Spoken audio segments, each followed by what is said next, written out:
Voilà. On reprend avec donc Rashi en 14e source. Nous avions développé l'idée, encore une fois, de l'importance de Yosef Hatzadik. D'accord? D'accord, numéro 14. C'est bon, on avait insisté sur l'importance, effectivement, de Yosef Hatzadik, puisque Yaakov avait été sorti de chez Lavan avec la naissance de Yosef Hatzadik. Quelque chose de fondamental qui fait que Yaakov ne pouvait pas, que la maison d'Israël ne pouvait pas être complète tant que Yosef n'était pas né. Et Yosef a, et on va y revenir là-dessus, justement, a cette dimension, encore une fois, d'être celui qui va pouvoir être capable d'affronter Esav. Puisque Yaakov, revenant en Israël, il va devoir combattre, au bout du compte, eh bien, l'affront de Esav, qui lui n'a rien oublié. Justement. Kasher Yalda Rachel et Yosef, donc quand Rachel a enfanté Yosef, Mishenolad Sitno chez Esav. Eh bien, au bout du compte, va naître celui qui va être capable, justement, de brûler, j'ai envie de dire, de brûler Esav, de faire disparaître, encore une fois, Esav. Pourquoi? Qu'est-ce qu'il y a de particulier chez Yosef? On va y réfléchir dans quelques minutes. Chez Nehema. Vaya Bet Yaakov, Esh, ou Bet Yosef Lahava. Donc, on décrit la maison de Yaakov comme étant un feu. Bet Yosef Lahava, c'est la flamme. Pour que le feu puisse continuer à perdurer, il faut l'oxygène, il faut qu'il y ait vive cette flamme. Et c'est qui? Esav, ou Beit Esav les cache. Le foin, qui brûle évidemment à une rapidité folle. Esh, Belo Lahava, et non Sholet le Merchok. Un feu qui n'a pas justement une flamme revigorante, eh bien, n'a pas de grandeur, n'a pas d'influence à long terme. Mishenolad Yosef, Batach Yaakov Akadosh Baruch Hu veratza lashuv. À partir du moment où Yosef est né, eh bien, Yaakov a pleinement confiance envers Akadosh Baruch Hu et il s'apprête donc à revenir en Eretz Israël. Donc, il est fondamental. Qu'est-ce qu'il y a de particulier chez Yosef qui fait qu'il est le seul à pouvoir affronter Esav? C'est une première question que je laisse pour l'instant dans la vie. Vous remarquez qu'effectivement, et on a commencé à peine la semaine dernière, et encore aujourd'hui, on va être encore dans l'introduction. On n'a pas abordé encore la RIX. On va à peine l'aborder aujourd'hui, si tout se passe bien. Pourquoi je fais cela? Parce qu'il faut comprendre toutes les origines, encore une fois, à la naissance de Yosef, pour arriver à expliquer par la suite la rixe entre Yosef et ses frères. Mais pour l'instant, vous voyez que c'est vraiment une personnalité importante. Tu parles de laquelle? Quand ses frères ils l'ont mis dans le puits, oui. Ou quand il se retrouve avec ses frères en Égypte? Non. La racine de ça. D'accord. Là, ce que tu décris maintenant, c'est la fin. Oui. Là, on est déjà à la fin du processus. Moi, ce qui m'intéresse, surtout parce que c'est là-dessus qu'on insiste beaucoup, c'est quelle est la raison de la controverse, de la distorsion entre Yosef et ses frères. Mais a priori, on voit ici que Yosef semble le plus évident.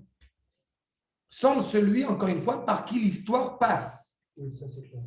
Et par conséquent, a priori, la controverse n'a pas lieu d'être. Ou en tout cas, a priori, la démarche des frères semble étrange. D'accord? On va voir justement. Il y a plein de questions qui rentrent en ligne de compte à laquelle je n'aborde pas encore maintenant. Et le fait est, c'est que Yosef est fondamental à tel point que, maintenant numéro 15, le Midrash insiste encore une fois là-dessus. En zaro shel Esav nimsar, ela beyad zaro shel Yosef. C'est qui la descendance de Esav? Une des plus célèbres, puisqu'on rentre dans Hadar dans pas longtemps, c'est Amalek. Amalek ne peut pas tomber si ce n'est entre les mains des fils de Rachel. Benjamin, Ephraim, Menaché. Mordechai, tribu de Benjamin. Shaoul, tribu de Benjamin. Yoshua, Bachar Anashim, Shevet, Ephraim. D'accord? Et Makor numéro 16, justement, Ephraim, Be'amim, Ouidbolel, Ephraim Aya, Ouga, Beli, Afoucha. Si je dis rapidement, Ephraim parmi les peuples, il peut, se mélanger au peuple, se mélanger aux nations. Ou idbolel. Il se mélange au bout du compte avec les autres nations. Il y a à la fois une capacité à supprimer les nuisances des nations, mais aussi, et c'est peut-être l'un des plus grands dangers, de se mélanger parmi elles. Oui, oui, oui. Justement, sauf Yosef Hatzadik. Mais là-dessus, on va y revenir. Mais il est clair que d'un point de vue extérieur, justement, on peut se fondre parmi les nations et s'oublier. C'est le danger qui est inhérent aux descendants de Yosef Hatzadik. Je rappelle quand même que quand Yaakov Avinu, eh bien, il va lui demander de faire la beracha sur ses petits-enfants, il ne les reconnaît pas. Et pourtant, c'est Ephraïm et Ménaché. Miélé, qui sont-ils? Pourquoi? Parce qu'ils sont habillés en égyptien. Il y a une anecdote sur les vêtements qui fait toujours rire. Il y a des années de cela, il y avait une mode quand j'étais jeune, plus jeune, c'était la mode Shalala. C'est une époque, ça, on avait le truc Disney, Magen David, machin énorme, un truc, les Juifs de Paris. Et une fois, quelqu'un a demandé au Raviner, je me rappelle, j'étais déjà en Israël quand on en parlait. Hein, tu vois l'image, tu as l'ambiance comme ça? Vous n'étiez pas né. Et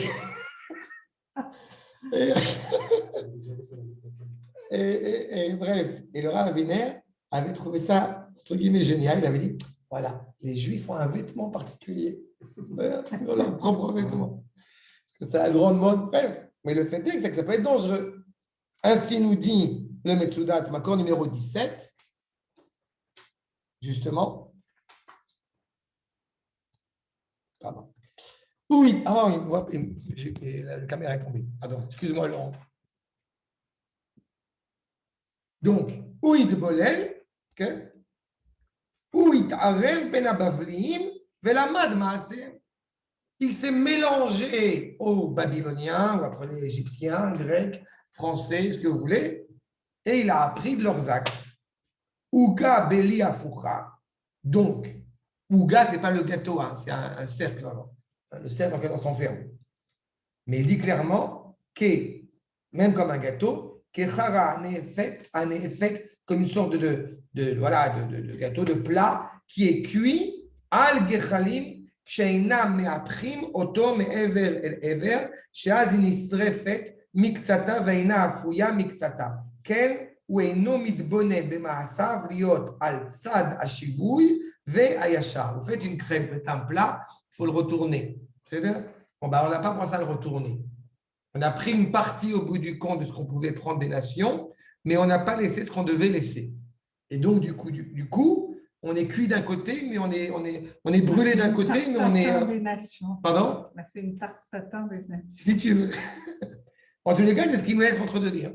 On n'a pas observé, on n'a pas scruté justement ces actes. C'est-à-dire qu'encore une fois, la personnalité de Yosef, elle est double. Vous savez que quand justement, tu me parlais tout à l'heure de la fin du conflit, mais Yosef, avant de se révéler auprès de ses frères, lui les a reconnus, mais eux ne le reconnaissent pas. Ça veut dire qu'extérieurement, on se demande si Yosef est un tzaddik. Mais intérieurement, et donc par la suite, rétroactivement, on va comprendre combien Yosef est un tzaddik. On aurait pu penser exactement l'inverse. Yosef, parmi les nations, peut éventuellement devenir égyptien. Et ça, je le dis dès maintenant. La réalité, c'est que Yosef ne va pas devenir égyptien. C'est exactement l'inverse. Les Égyptiens vont s'élever. Il va imposer la présence et le nom d'Akadosh Baruch Hu au milieu de cette nation totalement dépravée. Vous connaissez l'histoire du juif pied noir qui part en Angleterre dans une école pour apprendre l'anglais? Je ne m'attendais pas à ça. Il y a un juif, il y a un père, il veut envoyer son fils parce qu'il parle très mal l'anglais, son fils, donc il l'envoie à Londres pour apprendre l'anglais. Et bon, il veut savoir s'il avance en anglais, quoi. Donc, il y a 1 mois, 2 mois, 3 mois et tout. Et bon, et le père appelle le directeur de l'école. Hi, good morning. My son is learning English. Et le directeur de l'école, donc Sir James Tyler, ma parole, il a appris.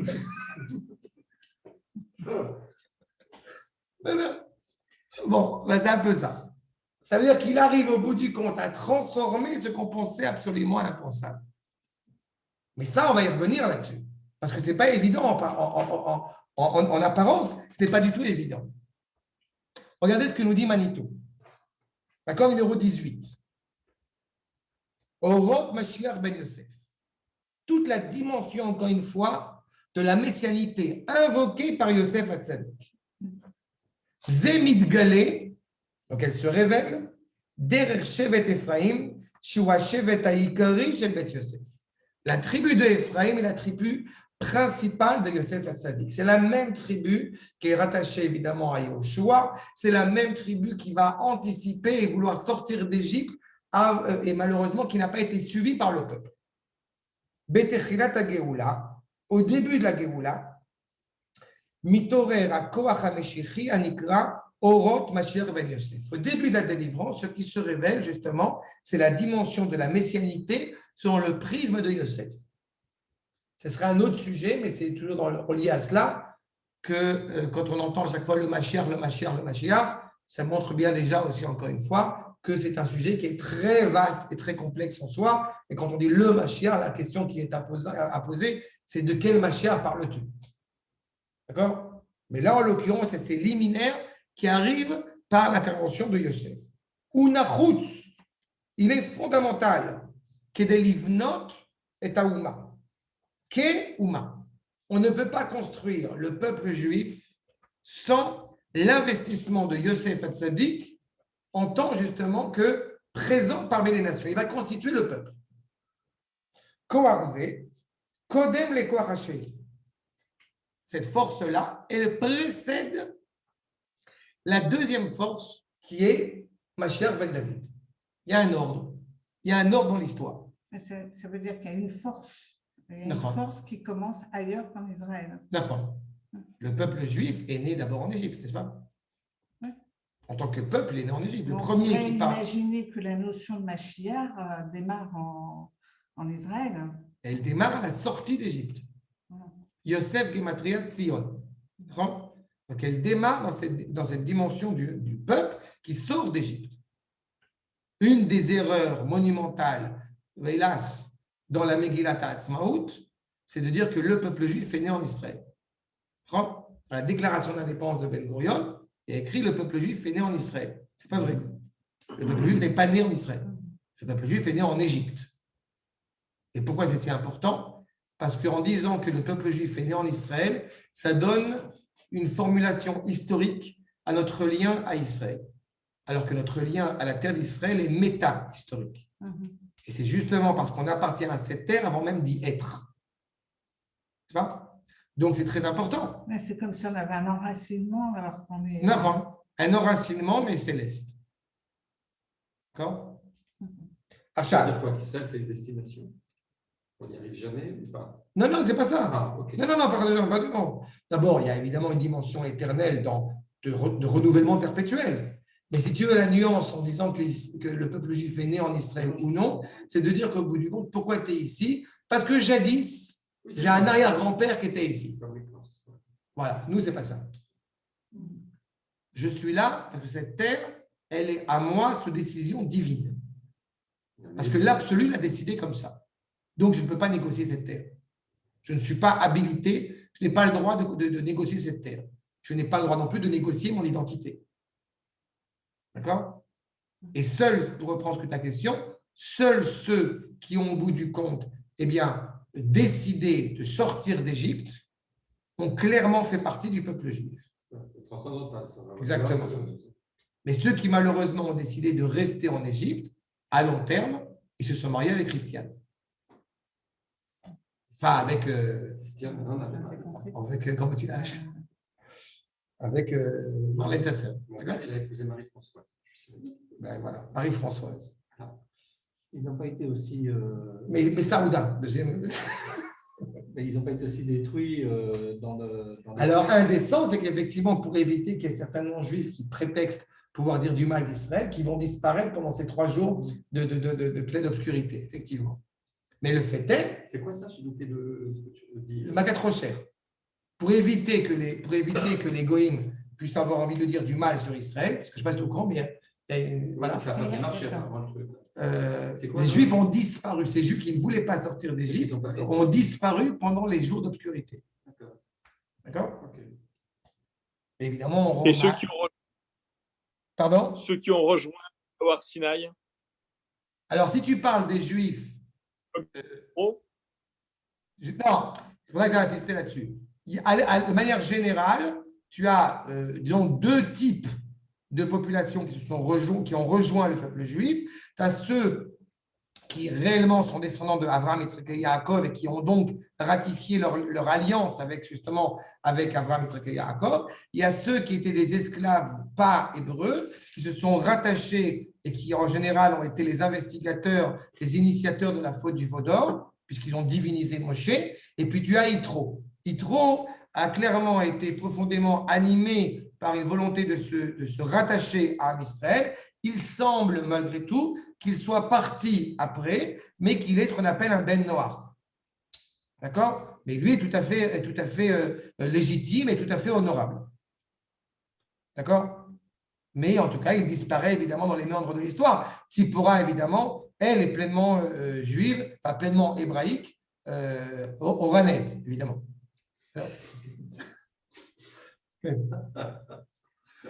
Certains disent qu'elle est polonaise. Oh, il va vite.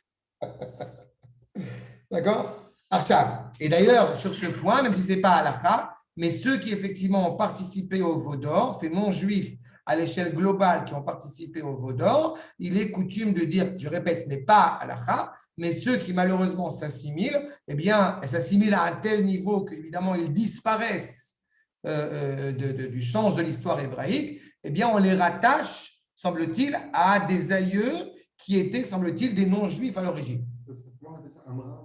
Et Révrav, le mélange. Comment ils se sont mélangés? Maintenant, Ken? C'est bon? Achat. Donc, on a dit, ça anticipe, encore une fois, l'avènement de David, l'avènement du fils de David. Les filles à Tochnit à Mekorit chez Yitzhak, ce qui avait déjà été énoncé à Yitzhak Avinu, n'est-ce pas? Eh bien, Shnehem, donc Yaakov et Esav, Ayut Tzrichim Yachad, Livnot et Beit Israël. Il était envisageable que Yaakov et Esav construisent ensemble la maison d'Israël. L'un au niveau économique, au niveau politique, au niveau matériel, l'autre au niveau spirituel.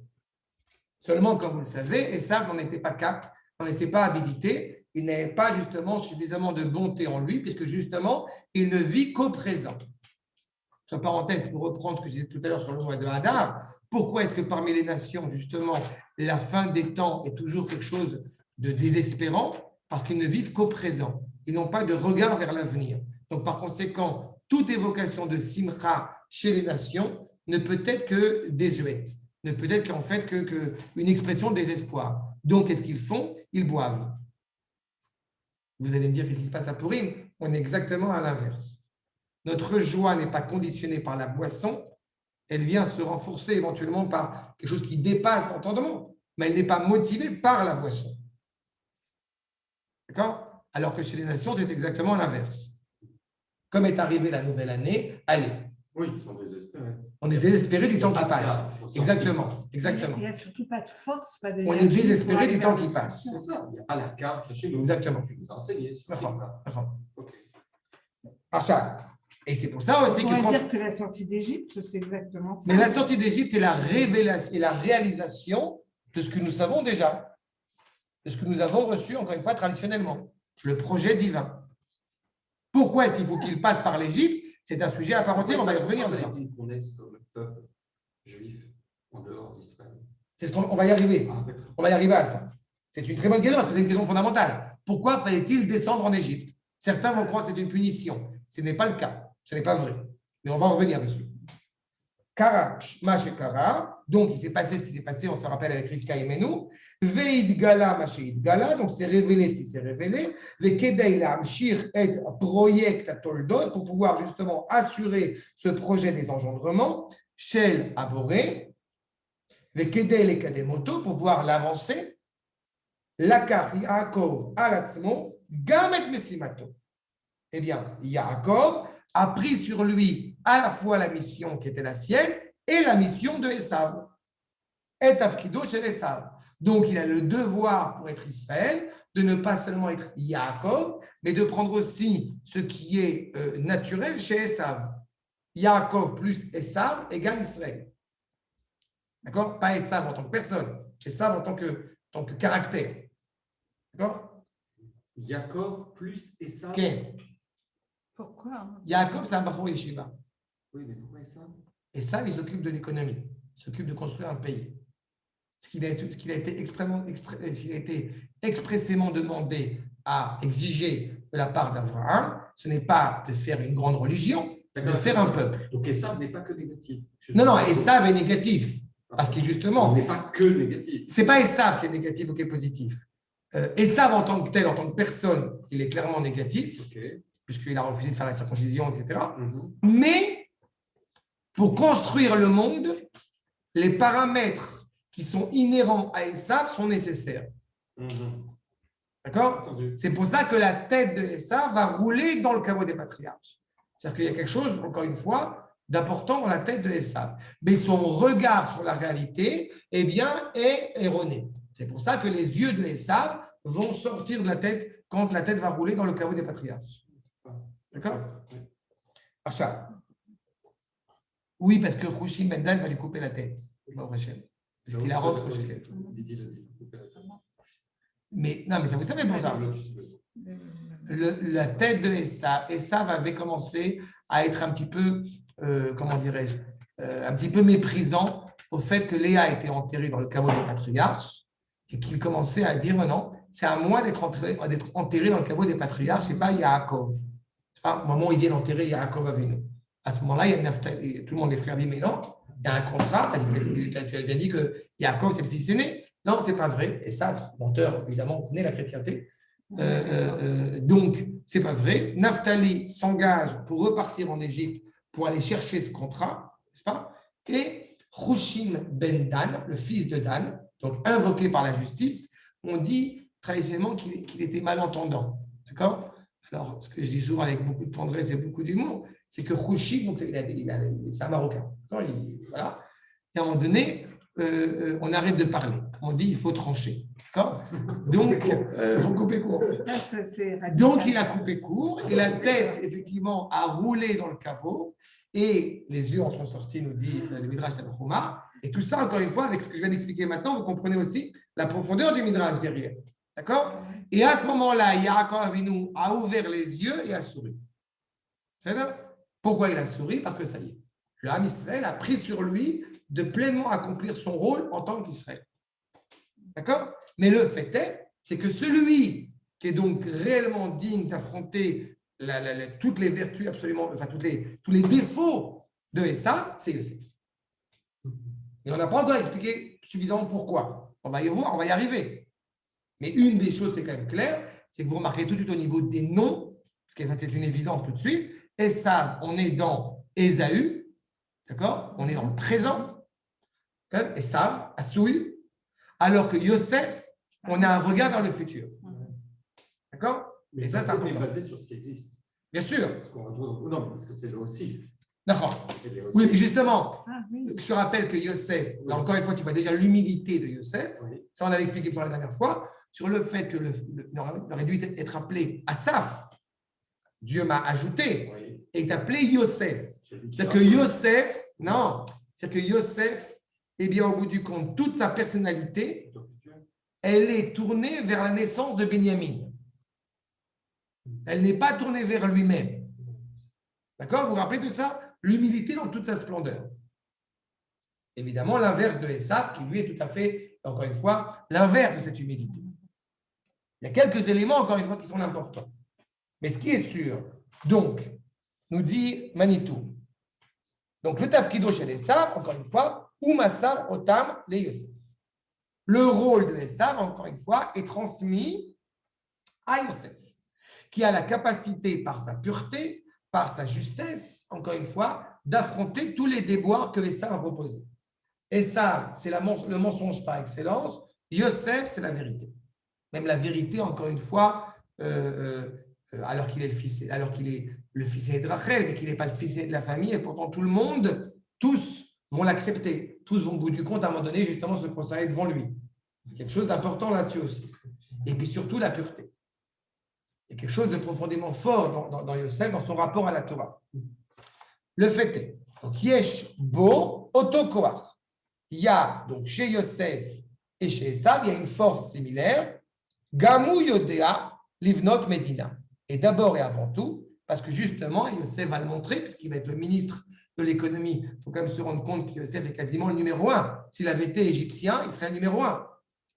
Tu vois, en Égypte. Il est numéro 2 parce que malgré tout, c'est à l'étranger. Il est capable de construire un pays. Livnot Medina. Gamou Yodea Lenel Kalkala. Il sait mener l'économie. Aevdel Benehem, ou Yodea la Sotzot, Betsura Kshera. Yosef, il est en train, au bout du compte, de mettre en place un État, ce que personne n'a jamais réussi dans l'histoire, à faire un État où, j'ai envie de dire, où les gens sont réellement heureux d'être, parce qu'il y a un État qui est cohérent, qui est invoqué par la morale. Vous n'avez jamais vu aucun État qui est Suisse. Et on sait que la Suisse. C'est-à-dire, non, mais c'est absolument terrible, parce que, comme on a vécu suffisamment longtemps, même si c'était avant que Genèse, j'ai envie de dire, mais le 20e congrès de Khrouchtchev, il a foutu une pierre dans la mare, comme on dit, vous vous rappelez? Enfin, vous vous rappelez, on a tous appris dans l'histoire, quoi, sur le fait qu'effectivement, la Russie, qui était donc le pays le plus heureux, où tout le monde pouvait vivre d'argent et de pain et de machin et de boursin, et tout le monde est content, et au bout du compte, il est avéré, évidemment, que c'était absolument pourri, absolument catastrophique. Et le capitalisme américain est de l'autre côté, évidemment, pareil. Donc, il n'y a jamais eu cette réalité où il y avait à la fois un pays qui était capable de s'assumer économiquement parlant, grâce à l'intervention de Yosef, et en sortir malgré tout avec une élévation morale. La preuve, les Égyptiens vont faire la circoncision. Donc, c'est réellement important. Arriver à faire un État qui tienne la route, et rajoute Manitou, les barbariotes, sans avoir besoin de barbarisme. Vous n'avez aucune contrée qui a véhiculé sur ça. Maintenant, qu'est-ce que tu es en train de dire que Joseph, il a appris, c'est là où le peuple d'Israël a appris ce qu'est un État. C'est en Égypte qu'on a été appris. On va y arriver. Ok. On va y arriver à ça, c'est exactement, tu as très bien compris. Okay. C'est exactement ça. Donc, on a fait nos premières armes chez les autres. On ne sait pas. On ne sait pas. En amenant notre racine d'élévation spirituelle. Oui, mais on ne sait pas construire un État.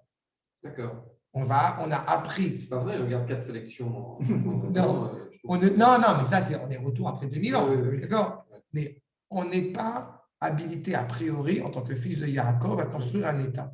Oui. Il y a un rapport extérieur que les nations, justement, vont mener. D'accord. Et ça, on va y arriver, justement, parce que c'est toute la problématique entre Yehuda et Yosef. D'accord. La manière dont on construit cet État. Le fait est, c'est ce qui s'est passé.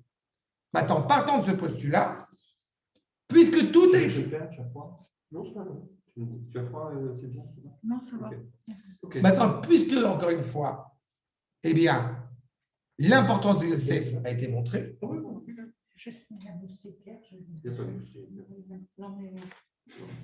Puisque l'importance de Yosef a été démontrée, elle est fondamentale. On comprend maintenant, il faut arriver au cœur, on commence à arriver au cœur de notre sujet. Yaakov Avinu revient en Eretz Israël. Yosef est né. Yosef est l'arme, encore une fois, qui va pouvoir affronter Esav. Donc, c'est fini. Je suis tranquille. On est arrivé à un moment serein de la Géoula d'Israël. Tu veux dire pas l'avancée qu'on a la force spirituelle qu'on a tous. Yaakov, je te parle de Yaakov. Pas nous aujourd'hui. Éphémère. Ça veut dire que Yaakov, quand il revient en Israël, c'est bon. Bon, j'ai vécu suffisamment d'années chez Lavan, j'ai eu suffisamment d'épreuves, notamment avec Dina. C'est bon. Tout ce qu'on devait, au bout du compte, construire et apprendre chez Lavan, on l'a vécu. On revient en Israël. Allez, donc Yaakov, c'est ce qu'il pensait. On n'a pas besoin d'aller en Égypte. Il y a pas. Et c'est encore vrai aujourd'hui. Il y a plein de domaines, je vois dans l'high-tech, où je vois des Israéliens, mon associé, qui a vécu 6 ans à Palo Alto, Oui, mais je parle au niveau du il revient peuple. ici, il ramène. Je parle au niveau du l'Afrique à peuple. Israël. Tu parles d'individu. Je parle au niveau du peuple. Oui, mais Israël aujourd'hui, comme Mais nation justement, high-tech. Israël comme nation aujourd'hui, Oui. en tant que nation, Oui. on ne parle pas d'individu. Oui. Quand quelqu'un demande au bout du compte est-ce que ça vaut le coup de venir en Israël ou non, à l'échelle Non. individuelle, la question ne se Je pose ne parlais pas. pas de ça non plus. Je parlais encore des savoir-faire qu'on va apprendre avec Ça, c'est pas un projet. problème. Et Ça, c'est qu'on pas, ramène. ça, c'est pas un problème. Moi, Mais je parle, juste pour comprendre ce point, Oui. on parle de nation. Mhm. C'est-à-dire que quand tu aurais, par exemple, et c'est absolument terrible, des juifs qui vont justifier le fait qu'Israël aurait besoin d'avoir des juifs en diaspora, c'est absolument faux. Ah oui. La destinée du peuple, la destinée du peuple juif ne peut se faire évidemment, et encore plus à notre génération, c'est toute la problématique de l'histoire, qu'en Israël. Mais à ce moment-là, Yaakov pense que ça y est, on est arrivé. Mais les Juifs peuvent partir d'Israël pour aller étudier et ramener le savoir ici. C'est-à-dire, mais c'est ponctuel. C'est ponctuel. Il n'y a pas de filiation. Du fait qu'on ait pris des choses dans nos pays d'origine, on n'a aucune reconnaissance, aucune filiation, aucun lien. Enfin, aucune. Est-ce que. Enfin. Je vais donner une première réponse pour t'aiguiller un petit peu.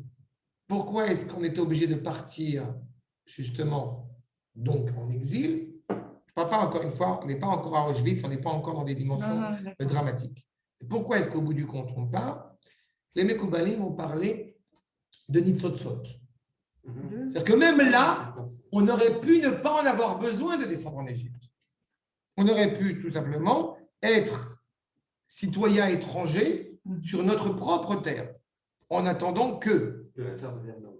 Exactement. Mais pas forcément passer par l'Égypte. Seulement, depuis la tour de Babel, il y a des étincelles qui se sont éparpillées parmi les nations. C'est-à-dire qu'il y a des éléments culturels qui sont importants pour que la nation, justement, divine se constitue dans sa grande dimension, qui semblent extérieurement appartenir aux nations. Alors qu'en vrai, si on gratte un peu, il y a toute une thèse qui a été démontrée d'ailleurs sur le vin, le chardonnay. Ouais. Alors, à quel point c'est juste ou non? Charaché. Je vais te dire, je sais un truc qui n'a rien à voir avec ça. Mais je sais un truc qui a déjà été démontré et prouvé à plusieurs reprises. Il est clair que Rachi était vignoble, et vigneron, et vigneron reconnu. Donc, il est clairement envisageable qu'il y a beaucoup de choses qui ont été d'abord fabriquées, construites, invoquées, encore une fois, par certains juifs. Si de là, est-ce qu'ils ont réellement ramené une ville d'Israël en France et après le ramener ici, ce n'est pas grave. Ce n'est pas le plus important. Mais ce que je veux mettre en évidence, c'est beaucoup plus que ça. Ça veut dire qu'il y a des origines, encore une fois, divines à toutes choses qui peuvent être dans le monde, en tout cas des choses positives. Et quand on les ramène, on n'est pas en train, au bout du compte, de faire preuve de reconnaissance à l'égard des nations. N'est-ce pas? C'est l'inverse. Je vous rappelle, par la même occasion, et ça on a eu l'occasion de le faire les années précédentes, quand le Rav Kook rencontre Balfour. Vous vous rappelez qu'on avait parlé de cela. Et que le Rav Kook dit bien, je ne te dis pas merci, je te dis congratulations. Parce que grâce à nous, tu as une part dans le futur maintenant. Il n'y a pas de malentendu. Ce n'est pas par orgueil, c'est par compréhension de la responsabilité, de la même manière que Yitro, quand il va donner, on l'a vu la semaine dernière, quand il va donner conseil à Moshe Rabbeinu, il n'empêche qu'on retrouve ces mêmes conseils dans le Sefer Dvarim, et on ne le dit plus au nom d'Yitro, mais au nom d'Akadosh Baruch Hu lui-même. C'est-à-dire que la grandeur de Yitro, c'est justement disparaître. Il a fait ce qu'il avait à faire pour permettre au peuple juif, au peuple hébreu, de constituer encore une fois le projet divin, puisqu'il n'y a que ça qui nous intéresse. Exactement. Mais en réalité, on était à l'extérieur pour récupérer les étincelles. Non, et on revient à la maison. On les a récupérées, mais il a fait. On revient à la maison. Et il a mais fait en fait, c'est tout à fait l'idée de Machia, Machia, en fait. Enfin, l'idée qu'on peut s'en faire. Qu'est-ce que je dis dans la voiture? Voilà. Qu'est-ce que tu as dit là sur les... C'est tout à fait l'idée du Machia de revenir à la maison. Non, mais en fait, d'être à l'extérieur, de prendre et de. Non. Et pas de prendre, mais de. Non, on ramène, il a fait. On ramène. Ce qu'on doit ramener. Sauf qu'encore une fois, je ne veux pas anticiper l'histoire. Là, au moment d'Yaakov, regardez le verset suivant, maintenant numéro 19. Vaïchev Yaakov, Beretz Megure Aviv, Beretz Kenaan. D'accord, numéro 19. Yaakov Avinu est en train, au bout du compte, donc, de revenir en Eretz Israël. Mais Vaïchev, il n'y a pas écrit Vayarzor, ou Vayashuv, écrit Vaïchev. J'ai envie de m'asseoir tranquillement, ça y est. Et il en reste encore beaucoup, excuse-moi si c'est mesurable, quantifiable, des étincelles à l'étranger. Aujourd'hui, il n'y en a plus. D'accord. Aujourd'hui, c'est terminé. Ok. Mais non, puisque. Non, aujourd'hui, en tant que peuple, c'est terminé. C'est pour ça que j'ai insisté là-dessus. Non, mais les étincelles, c'est des choses. Non, mais à l'échelle, Ça peut être des concepts, ça peut être. à l'échelle, un pied de vigne, je vais te dire. D'abord, c'est vrai que tu as pris l'exemple du vin. C'est pertinemment, c'est pas toi que je vais l'apprendre. Les médailles que reçoit Israël chaque année par rapport au vin. C'est-à-dire qu'il y a énormément de choses, encore une fois, où la rapidité d'Israël n'est plus à démontrer. J'ai aucun problème à apprendre de tel ou tel produit. Je suis dans le fintech, donc je vois bien ça. J'ai aucun problème avec ça. Je dis simplement qu'en tant que peuple, on parle d'abord et surtout avant tout de destinée de peuple. À ce moment-là, ce que Yaakov pensait, c'est qu'on avait terminé de constituer justement la famille qui va devenir un peuple et qu'on n'aurait plus besoin de descendre en Égypte. Ce qui avait déjà été annoncé à mon père Abraham, que ta descendance sera étrangère sur une terre étrangère, c'est bon. 20 ans, c'est fini. On a économisé du temps. Vu la souffrance qui s'est produite avec Dina, notamment, c'est fini. Il n'y a plus de problème. Je n'ai pas besoin de partir en Égypte, pensait-il. On va voir justement la problématique. Il a envie d'être déjà, au bout du compte, se réaliser. Il n'a pas dit « je vais résider fixement dans la terre de mes pères ». Et comment sait-on, comment sait-on qu'il n'y a plus d'étincelles, qu'il y a plus de... Parce que le peuple juif vit en Israël aujourd'hui. Tu vois un exemple très concret? C'est une conséquence du fait qu'on ait ramené toutes les étincelles ou c'est parce qu'il vit qu'on en déduit? Non, tout ça c'est lié. Akash Baruch Hu est le maître à bord. À partir du moment où on a décidé, à un moment donné dans l'histoire, Akash Baruch Hu a décidé qu'il est temps de redonner vie à ce peuple et à cette terre, donc, alors ce qui n'était pas le cas à Châteaubriand, La Martine, etc., pendant des décennies, ça prouve que c'est terminé. La destinée du peuple juif ne peut plus se passer en dehors des Eretz Israël. C'est évident. D'accord? Qu'est-ce que tu as en dehors d'Israël? Tu as un cimetière qu'on appelle la place de Jérusalem. Pardon, un centre du judaïsme européen. C'est pas? C'est fini. D'accord? C'est un musée, exactement. Il n'y a rien de pire pour le judaïsme de devenir un musée. D'accord? La vitalité du peuple juif à tous les niveaux, elle se passe aujourd'hui en Israël. Je vais te dire, et tu vois bien par rapport au virus, hélas, de prendre cet exemple, mais ce qui se passe, autant les gens se plaignent à juste titre parce que bon, il y a plein de répercussions économiques, mais quand je vois et j'entends de ce qui se passe en Europe, notamment, c'est très, très compliqué. C'est très compliqué. J'entends même des gens qui veulent venir en Israël pour faire le vaccin, quitte à repartir après. Oui, je parle de juifs. Il y a une vraie réalité. Tu as un chamboulement qui s'est posé. D'accord? Celui qui ne voit pas derrière cette histoire malheureuse. Malheureuse, bien sûr, bien sûr. Une force. D'accord. C'est pour ça que je te dis qu'au niveau du peuple, à partir du moment où la terre d'Israël donne ses fruits, on assiste à la Géoula. Donc, à partir du moment où, encore une fois, la délivrance du peuple juif est enclenchée, il est clair que là où il y a un luminaire, de l'autre côté, il y a l'obscurité. Sauf qu'à ce moment-là, Yaakov pensait qu'il était arrivé, qu'il avait atteint. On va voir. Parce que justement, le Midrash va nous dire, tu as pensé que tu es arrivé, tac, va arriver justement la problématique de Yosef et de ses frères. Tu pensais qu'on aurait pu éviter l'Égypte, et en fait, tu vas comprendre qu'on ne peut pas éviter l'Égypte. C'est la fin de l'histoire. Fin de l'histoire, on est au début là. Non, mais je veux dire, si Yosef pensait qu'on était arrivé, pour lui, c'était la fin de l'histoire. Exactement. Pour lui, il pensait que ça y est, j'étais arrivé à la fin. Sauf qu'encore une fois, il a anticipé. On va voir. D'abord, la problématique. On a fini la feuille. Oui. D'accord. Oui, La deuxième feuille. Excuse-moi une seconde. Parce qu'en fait, on n'était pas un peuple constitué. Quand Yosef est arrivé, quand Jacob est revenu, on n'était pas constitué. D'abord, il manquait Benjamin. Il manque une feuille. Oui, non, deux. D'abord, il n'y avait pas encore Benjamin. Benjamin, tu lui venais sur le chemin. Je vous rappelle aussi que Benjamin, c'est lui qui va construire le Beth Amikdash. Non, c'est sur son territoire qu'il va construire le Beth Amikdash. D'accord? Mais il y a toute une implication qui n'est pas encore terminée. Mais d'abord, justement, sur le fait que Yaakov voulait s'asseoir sereinement. Regardez ce que nous dit Torah Shlema du Rav Menachem Kasher. Accord numéro 20. Laurent, ça va, tu suis? C'est bon? Chashav Yaakov beda'ato ve'amar. Gvar amar Hashem le'Avraham liot banav gerim.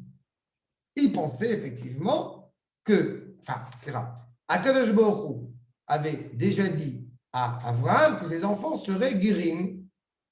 Donc Yaakov, en disant Megouré Aviv, c'est bon. Il est en train d'accomplir ce qui avait déjà été annoncé à son père. Arei ani haïti ger esrim shana bebeit Lavan, meshuabad betsono. D'accord? Voilà. J'étais esclave, j'étais serviteur de son troupeau. J'ai accompli ce qui avait été énoncé à Abraham. Ça n'a absolument rien à voir avec le cours, mais c'est un grand kiff de faire en vrai. Ah non, excusez-moi. Non. Pour moi, c'est voilà. Pour toi et pour moi, ça m'a marqué. Alors, Amar Yaakov, Beze Yitkayem, Shi'aboud Arba Me'at Shana. Il pensait que ces 20 ans étaient au bout du compte l'équivalent de ces 400 ans qui auraient dû être, et donc, Nitiashva Dato. C'est bon, je suis arrivé. Mais je suis arrivé pas de manière, comment dirais-je, faiblarde ou de manière désinvolte ou paresseuse. Non, non, non. Ça y est, le projet est mis en place. Amar Hashem. Et répond à Kadosh Baruch Hu, Marshafti, Amuka me Marshaftecha. Ma pensée est plus profonde que ta pensée. Miyad evi alav alila alide Yosef. c'est Hachem qui dit ça. Nachon. À qui dit ça? À Yaakov Avinu. Yaakov Avinu, tu pensais que tu es arrivé, ça y est, à la fin des temps? Eh bien non.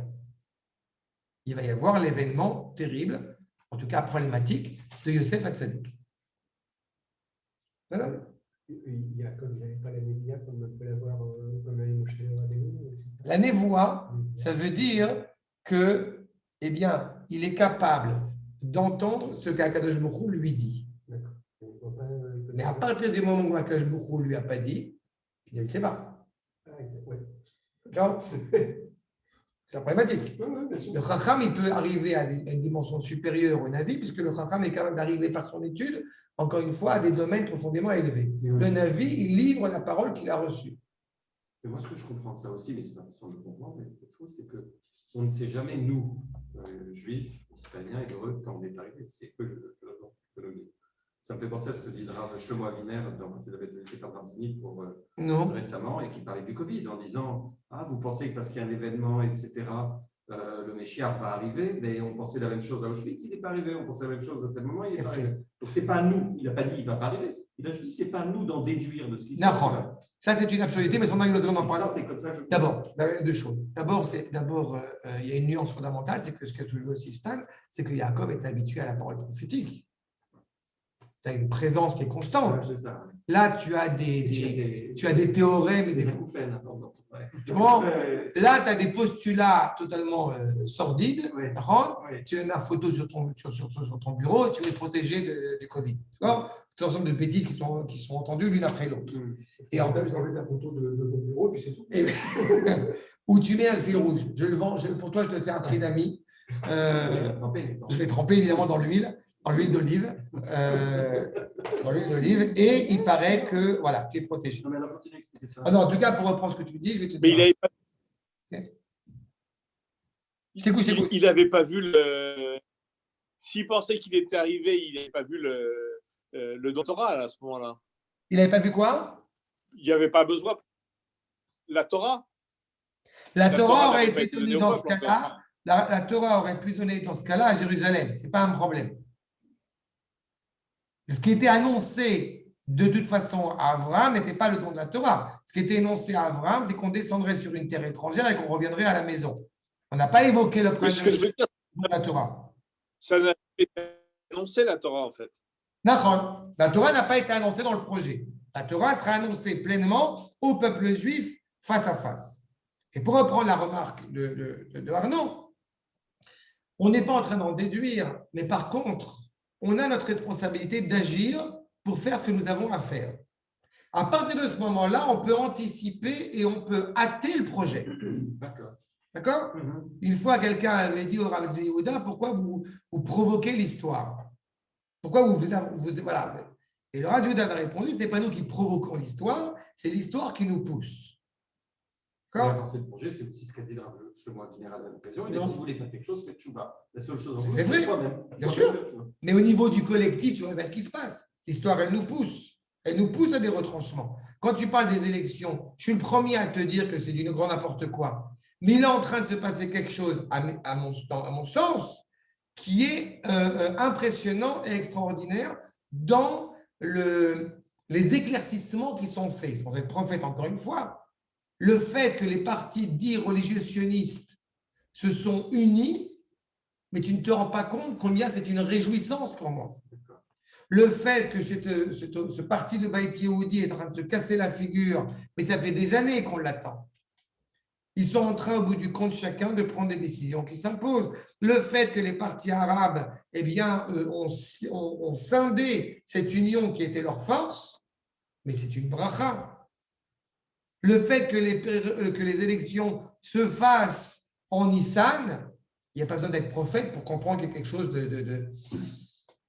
qui sont bons. Chodesh Nissan, je rappelle, c'est Rosh Hashanah des Melachim. C'est le nouveau roi des Melachim. Est-ce que ça veut dire que le Ben David il va arriver aux élections? Je ne t'ai pas dit ça. Mais il se passe quelque chose. Il est clair qu'il y a une vraie réalité, il y a de vraies idéologies qui sont en train de sortir de cela. Peu importe. Le peuple juif est déjà né. Il est déjà sur sa terre. Malgré toutes les controverses, malgré toutes les distorsions, on a un État avec un dirigeant. Quel qu'il soit, peu importe, ce n'est pas le problème. Là, à ce moment-là, Yaakov pense que ça y est, on est arrivé, Baruch Hashem, on a accompli donc le rôle, le projet, l'annonce qui avait été faite à Abraham. L'histoire, entre guillemets, va se poursuivre, mais en Israël. D'accord? Et justement, après cette introduction qui a pris donc 2 coups, à peu près, maintenant on commence à rentrer à peine dans le sujet. Voyez la suite. Du coup, puisque je suis revenu, qui va être au bout du compte, j'ai été trop loin, pardon. Ok. Et les Toldot, voilà les versets qu'on va essayer d'étudier ensemble. Et les Toldot, Yaakov Yosef, Ben 17 Shana, היה רואה את אחיו בצאן, והוא נער את בני בלהה ואת בני זלפה, נשי אביו, ויבא יוסף את דיבתם רעה אל אביהם. Premier verset, je traduis succinctement pour qu'on puisse l'expliquer après. Voici les engendrements de Yaakov Yosef, qui a 17 ans et qui était le berger de ses frères dans le troupeau, et il est jeune avec les enfants de Bila et de Zilpa, les femmes de son père. Et il ramène Yosef des propos vrais et mauvais à son père, sur ses frères. Dibatam, c'est sur ses frères. Et Israël, Ahav et Yosef. Et Israël aime Yosef Hatzadik. Mikol Banav, parmi tous ses frères, parmi tous ses fils. Qui Ben Zekouni, parce que c'est le fils de la vieillesse. Ou l'eau. Ve'asalo, coutonnet passif. Et il lui a fait une tunique de fil.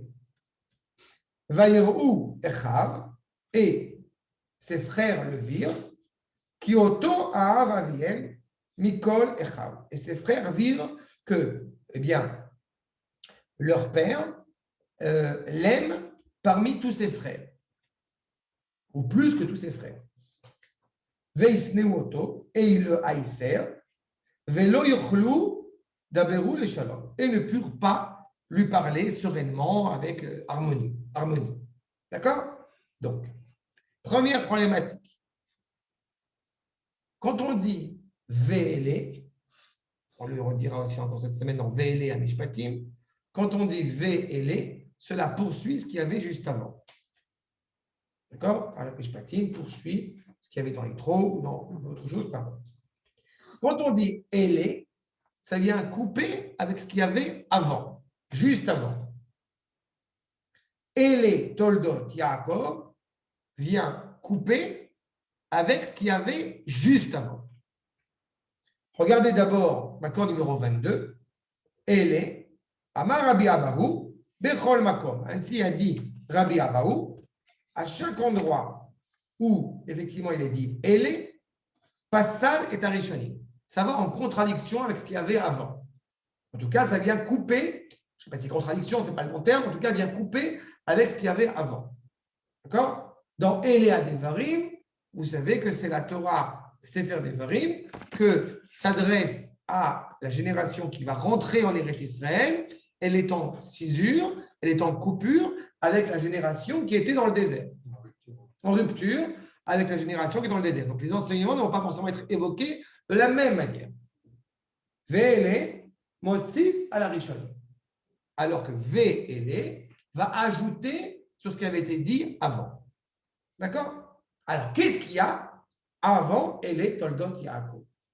Réponse, accord numéro 23. Ve'ele Toldot Esav ou Edom. On a toute la filialité de Edom. On retrouve ce qu'on a évoqué tout à l'heure. Les engendrements de Yaakov sont en rupture totale des engendrements problématiques, évidemment, qu'on retrouve chez Esav. Ils sont tous des guerriers, tous alouf. Ce n'est pas les engendrements de Yaakov. On est arrivé au monde auquel nous aspirons. Comprenez aussi, et là c'est une grande nuance, que si Esav, eh bien c'est la guerre pour la guerre, la tradition juive, c'est la guerre pour la paix. C'est très important. En arrivant dans cette chalva, il y a une volonté d'arriver au bout du compte à la félicité de cette famille, du peuple et de l'humanité par la suite. Maintenant, nous dit Makon numéro 24. Keivan Shera Avinu Yaakov. Comme Yaakov Avinu, il a vu dans le Midrash, Esav ve'alufav, quand il a vu Esav et tous ses lieutenants, tous ses dirigeants, tous ses généraux, Nitiare, il a eu peur, Mehem, Vaïchev lo benehem, il va s'asseoir parmi eux pour essayer d'espérer. Lui dit à Kadosh Baruch Hu, Me'elu ata mitiare, Getz echad mishelcha, vegetz echad mishel bincha, ve'atem sorfim otam kula. De quoi tu as peur? Une étincelle de toi et une étincelle de ton fils, et vous brûlez tout. N'aie pas peur d'eux. Aoudirti, dans le prophète Ovadia, qu'on avait l'occasion d'étudier ensemble, Vaya bet Yaakov, on retrouve le verset, Vaya bet Yaakov esh ou bet Yosef laava, Vaishev Yaakov kachamou chachamim, ele toldot Yaakov Yosef. Yosef qui est rassuré, Yaakov qui est rassuré, alors qu'il aurait pu affronter justement ces généraux de Esav, il est rassuré par Akash Bouchou lui-même, le fait, encore une fois, de lui rappeler la valeur et la grandeur de Yosef Hatzadik. Quand on dit les Toldot Yaakov Yosef, on aurait pu s'attendre de dire les Toldot Yaakov, Reuven, Shimon, Ménaché, Reuven, Shimon, Lévi, Yehuda, Asher, tous les enfants. Non, on a évoqué que Yosef. Et Toldot Yaakov, les engendrements de Yaakov passent par Yosef. Toldot Alalou, Lobaou et la Bisrouto chez Yosef ou Bishvilo. Tout est venu au bout du compte grâce au mérite de Yosef et pour Yosef. Kloum, alors Yaakov et Lavan, et là, Bishvil Rachel. Puisque Yaakov est allé dès le départ chez Lavan pour qui? Pour Rachel. Atoladot alalou, ayum mamtinot atzinad Yosef. Tous ces engendrements, encore une fois, n'ont de sens que grâce à la naissance de Yosef.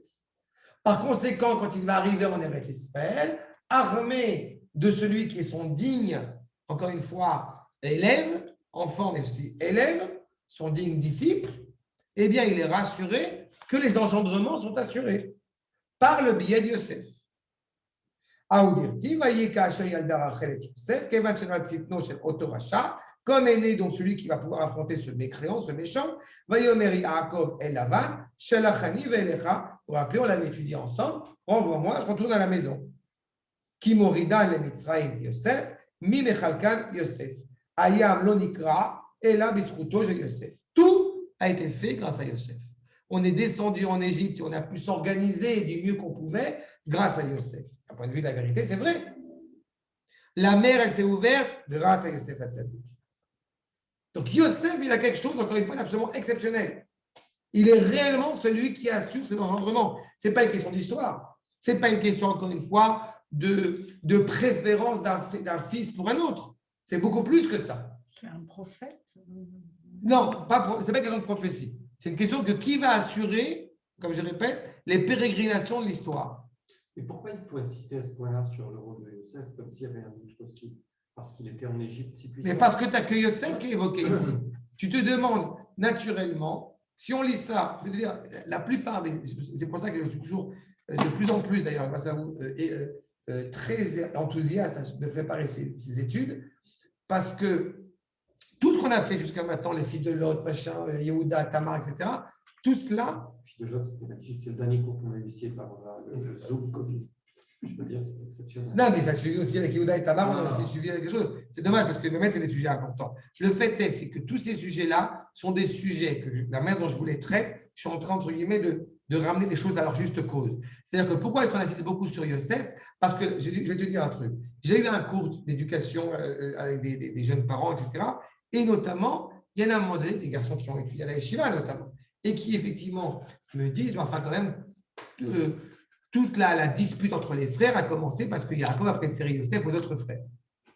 Et je leur dis, écoutez, vous tombez très bien, je suis en train de commencer à préparer un cours, un travail là-dessus, je vous enverrai après le lien. Et pourquoi je te parle de ça? Parce que tous ces événements-là, tu peux les lire dans la grandeur, encore une fois, de ce que nous livrent les Chachamim, et un magistrat, tu vas voir dans 2 secondes, on va remettre la Shara Kadosh qui va dans la question que tu poses, ou alors tu peux les lire de manière totalement abjecte et ne rien comprendre à ce qui est dit maintenant, si ce n'est encore une fois un rapport biologique. Voilà, Yaakov, au bout du compte, il aime son fils Yosef, donc ils l'ont haï, donc ils l'ont tué. C'est pas ça que je veux. Ce que je demandais, c'est que tu insistes sur le rôle essentiel de Yosef, tu insistes dans tous les textes. De Yosef, comme s'il y avait un doute. Est-ce qu'il y a un doute parce qu'il se trouve aux interfaces? Parce que tu es en train d'expliquer, il favorise, il met de l'huile dans le rouage. Il est aux interfaces. Il n'est pas dans les parties centrales, il est dans les parties d'engendrement. Chaque fois, fondamental. Là, il est dans des parties évidemment qu'elles sont fondamentales, mais elles sont moins évidemment fondamentales, elles sont moins visibles. Mais pourquoi plus Yosef que quelqu'un d'autre? C'est la question qui se pose. Mais même dans son nom, tu l'as à nouveau Yosef. Lui, non, il a fait. Lui, dans son identité, très bien. Lui, dans son identité, c'est ça qui est assez magistral, c'est l'humilité qui est inhérente à lui. D'accord? Oui. Plus que ça, quand on parle de la sortie de Yosef de prison, dans le Mise-Mort qu'on lit à Rosh Hashanah, Betseto Yosef, c'est Yud et Hey. On se dit pourquoi est-ce qu'on a rajouté un Hey? Les Rachaim disent parce que tout ce qu'il a fait toute sa vie, c'était par un don de soi exceptionnel pour sanctifier le nom d'Akadosh Baruch Hu. Par aucun orgueil, aucun orgueil personnel. Donc, la personnalité de Yosef, elle est claire. Grâce à ce qu'on a rapporte, la personnalité de Yosef est claire. Mais quand tu vois ça, encore une fois, d'un point de vue extérieur, tu vois que ce qu'on essaie de saisir, c'est que Yaakov a vu en lui l'essentiel des engendrements, l'essentiel de celui qui va prendre au bout du compte le rôle, si je puis dire, de père après lui. Et c'est ça qu'on est en train d'essayer de développer. Parce que, encore une fois, la question s'impose, pourquoi plus Yosef que Yehuda, qui est quand même la Malchoute, que Lévi, qui est quand même la Keuna, que Réhouven, qui est le fils aîné? Ça me fait penser exactement avec Tamar. En fait, pourquoi c'est Yehuda qui va avec Tamar? Parce que ses fils n'étaient pas dignes de la suite de l'histoire, en fait. Et en fait, c'est ce qu'on avait à la conclusion de laquelle on est arrivé, c'est qu'il fallait que ce soit lui. Ça passe par lui. Et je veux te dire aussi quelque chose que je n'ai pas encore dit. Les enfants de Yehuda sont arrivés à ça parce que Yosef n'était plus là. Et on va y arriver à ça, parce que j'ai fait un peu à l'inverse. J'ai commencé par Yehuda et Tamar, et maintenant je vous ramène avant ça. Mais on va en reparler de ça de toute façon. Le fait est, c'est que nous dit clairement, donc Rashi, l'accord numéro 25, j'ai envie de rajouter sur ce point, sur le Ben Zekunim. C'est étrange, Ben Zikounim. Le fils de Yaakov, Ben Zikounim, c'est Benyamin, ce n'est pas Yosef. Ah, Ben oui, le fils de la vieillesse, le fils est le bâton de vieillesse. Oui. Et pourtant, c'est comme ça qu'il est considéré. C'est pour ça que c'est comme ça que Yaakov le nomme. Eh bien, sur cela, va nous dire Rashi, Veshaya Ziv Ikonin, chez Yosef Domé Lo. Ça veut dire qu'on a eu le même problématique quand on parle de Yitzhak vis-à-vis d'Abraham, où on dit que Yitzhak ressemble comme 2 gouttes d'eau à Abraham, jusqu'à ce que la vieillesse tombe sur Abraham. Il a fait Yosef et Yaakov, pareil. Ils se ressemblent, encore une fois, dans toute leur essence. De la même manière que quand Yaakov a rencontré Rachel, il a pleuré au bout du compte. Il a vu au bout du compte à sa femme, son authenticité féminine. Ce qui est d'autant plus fou, c'est que Benjamin, il naît alors que sa mère, Rachel, elle est dans la D'accord. Alors qu'en fait, Yaakov était quand même très attaché à Rachel. D'accord. Il aurait pu être plus attaché à Benjamin. Oui, mais il est sur le chemin d'Eretz Israël. Au bout du compte, il va être attaché à Benjamin. Mais Yosef, c'est celui qui. Benjamin, a priori, n'est pas forcément le dirigeant. Yosef est le dirigeant. Ça nous dit le Maharal de Prague. Donc, on commence un petit peu à découvrir qu'est-ce qu'il y a de particulier chez Yosef. Nous dit le Maharal, dans le 26, le commentaire sur la Gadot, le commentaire de la Gadot de la Gemara, Ve Yosef ayalo ma'ala nivdelet minagashmi. C'est pas d'humilité, c'est ça. Yosef, il a une valeur qui est distincte de la dimension matérielle. Vezé Ramzou et les Toldot Yaakov Yosef, Shayadom et Yosef et Yaakov Avim. Il ressemblait. Le fait qu'on mette en avant encore une fois ce rapport des engendrements, met bien en évidence le fait que, eh bien, vous vous rappelez, il n'y a pas d'histoire dans la tradition juive. Celui qui assure les engendrements. En mettant en avant Yosef, c'est pour dire que Yosef vraiment ressemble dans des valeurs, dans des qualités. L'histoire, c'est le désespoir. C'est exactement ce que tu Exactement. Assure les engendrements. Oui. Est-ce que ça a un lien avec la transmission Oui, exactement. Parce que... Bien sûr. C'est la véracité du message, encore une fois, qui est transmis. Je te rappelle aussi que Moussar, j'ai dit souvent ça, sur le fait que le Moussar, la morale, en hébreu, ça vient de l'imsor, transmettre. Et ce qui est intéressant, c'est que Mosrot sont les œillères du cheval. D'accord ? C'est qu'on ne regarde qu'une seule direction. C'est ça le Moussar. C'est qu'au bout du compte, tu continues, tu ne bouges pas. Tu as une ligne droite, tu as une ligne de conduite, au bout du compte, et tu la suis sans regarder ni à droite ni à gauche. D'accord ? Et c'est ça, au bout du compte, qu'on retrouve chez Yosef. Est-ce que ça veut dire qu'il reconnaît en Yosef son lien avec Kadosh Baruch Hu? Non, pas sur Kadosh Baruch Hu. Celui qui va assurer, je vous dis, celui qui va assurer la transmission, celui qui va assurer au bout du compte la pérennité de la famille. Mais tu vas voir, dans 2 secondes, on va regarder nous marquer quelque chose qui est important. Mais Yaakov aya Kadosh, Venivdal, Beyoter, Mikola Avot. De la manière que Yaakov était au bout du compte celui qui va être, puisque c'est le père de la nation, eh bien on voit dans Yosef des mêmes éléments, des éléments significatifs. Je vous rappelle aussi que Yosef est à la fois le fils, mais est à la fois le père de 2 tribus. Donc il est vraiment le médiateur entre ces 2 dimensions-là. Mais ça va plus loin que ça. On va nous dire Rabbeinu Bechaye. Regardez Makor numéro 27. Makor numéro 27, où Rabbeinu Bechaye, il aurait été logique de rappeler tout le monde, pas que Yosef.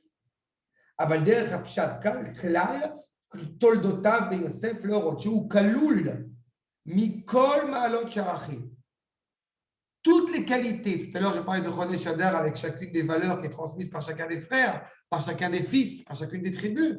Toutes ces qualités, elles sont chez Yosef. Ainsi nous disent les Rachamim, Ma'alot midot hashevatim ayubo. Kol ma'alot amidot. Toutes les valeurs de chaque tribu, elles sont déjà inscrites chez Yosef. Bechorato shel Reuven, l'aînesse de Reuven, c'est déjà dit dans Yosef. Je passe les détails des versets qui sont évoqués. Malchut shel Yehuda, la dimension royale de Yehuda, on l'a retrouvé chez Yosef. Et la dimension guerrière de David, elle y est pas. Pourquoi? Elle y est aussi. Quand il faut se battre, il se battra. D'accord. Nevuato chez Lévi, la dimension prophétique de Lévi, on la retrouve chez Yosef. Chochmato shel Issachar, la grandeur de Torah de Issachar, vous la retrouvez chez Yosef. En avon vechacham kamocha. Ainsi il est dit. Donc vous avez au bout du compte, tout est retrouvé chez Yosef. Ça ne veut pas dire qu'on va supprimer les autres frères, mais ça veut dire qu'il a un rôle, encore une fois, fédérateur, central, en tout cas, c'est comme ça que le voit Yaakov, aux yeux du peuple. Est-ce que Yaakov va toujours penser comme cela? Tu parles de la fin de l'histoire, tu sais très bien qu'à la fin, ce n'est pas ça qui va se passer. Quand il va partir en Égypte, il ne va pas se tourner vers Yosef pour organiser la famille. Il va se tourner vers Yehuda.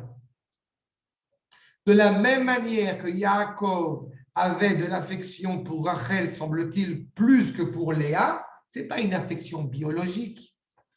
C'est que Léa, qui n'a jamais été Ishti Léa, alors que Rachel est appelée sa femme, ce n'est pas que Chaz V'Chaïla avait du mépris pour Léa, mais ça veut dire que de prime abord, il ne comprenait pas comment est-ce que l'histoire de la famille hébraïque pouvait passer par Léa plutôt que par Rachel. De la même manière qu'il lui apparaît plus concevable que l'histoire de la famille hébraïque passe par Yosef que par Yehuda. Et il va découvrir après combien Léa est importante et son rôle est fondamental. La preuve, c'est qu'elle est enterrée dans le caveau des patriarches. Et de la même manière, il va comprendre le rôle fondamental de Yehuda, puisque quand il va falloir, au bout du compte, organiser la famille, eh bien, il est clair qu'il va demander à Yehuda, donc ce rôle fédérateur pour toutes les tribus, et pas à Yosef. D'accord? Il faut que chacun ait son… Oui, mais chacun a un rôle qui lui est bien déterminé. Oui, en fonction de… Quand les Kohanim, par exemple, prennent le rôle politique, le rôle de la royauté, ça se termine en catastrophe, les Maccabim de Hanouka. D'accord? Un Rav n'a pas sa place à la Knesset. Je l'ai déjà dit plusieurs fois et c'est toujours important de le répéter. Chacun a un rôle bien défini. Là, on va pouvoir mieux transmettre les valeurs qui lui ont été inculquées. D'accord? Le fait est, c'est que le Emek Davar, le Natsif de Vologine, Makor numéro 28, nous dit maintenant, Ve'u Na'ar. Là encore, on vous dit que voilà, il a tous les rôles essentiels et pourtant il n'en tire aucun orgueil. C'est quoi un Na'ar? On pourrait croire que c'est un jeune homme, un adolescent. Comment ça ne colle pas? Pourquoi? Mashmaout Na'ar Mesharet Kol Pam. Il dit le Natsif, c'est quoi Na'ar? C'est serviteur. Ce n'est pas au sens, justement, se trouve que naturellement un adolescent va avoir ce rapport de servir son père ou son maître.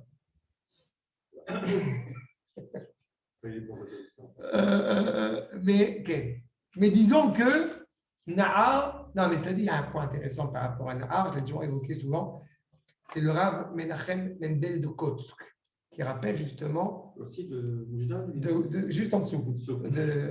Il est plus de Tlemcen que de…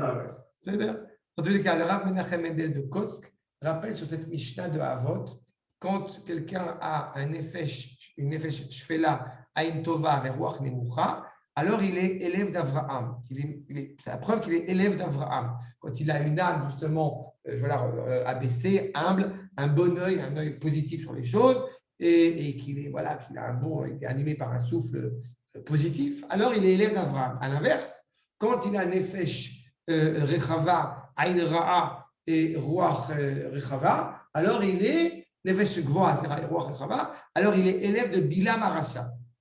C'est-à-dire qu'au bout du compte, on fait un choix si on veut être élève d'Avraham ou élève de Bilam, fils d'Avraham ou fils de Bilam. Et le Rav Menachem Mendel de Kotsk rappelle que les acrostiches de ces trois paramètres, donc Nefesh, Aïn, Ruach, Nun, Aïn, Resh, c'est Na'ar. C'est justement au moment de l'adolescence où on est en train d'élaborer qui est-ce qu'on veut servir. La personnalité. Si on veut être élève d'Avraham, donc évidemment, sa grandeur, au contraire, élève de Bilam.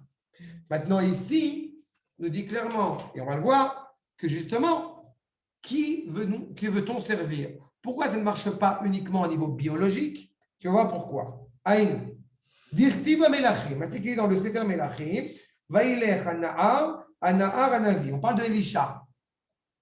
Qui est Ana'ar Arishon, Rar Beshanim. Pourquoi tu répètes deux fois le mot Na'ar si au bout du compte, tu ne parlais que d'adolescence? Réponse, il est peut-être jeune, donc au niveau des années, Mais la deuxième évocation de Nahar, Hacheni Mesharet Hanavi.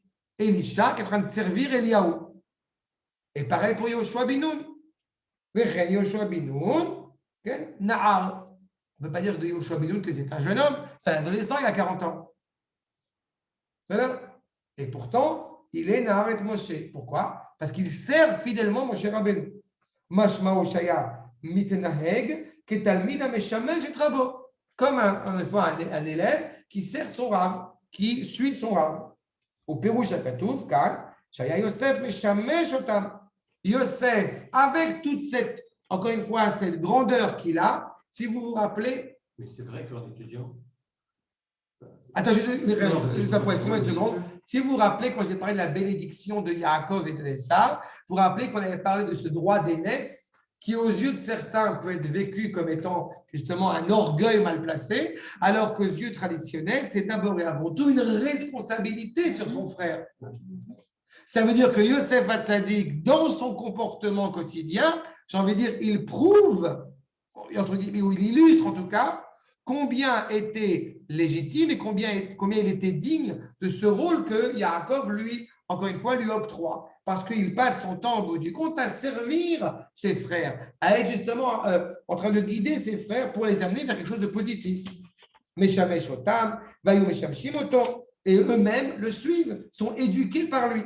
Vezelachon Nahar et Benebila, Meshamshim Zelazé. Ils sont en train, au bout du compte, d'apprendre l'un de l'autre, mais totalement reliés, encore une fois, à Yosef en tant que centralité.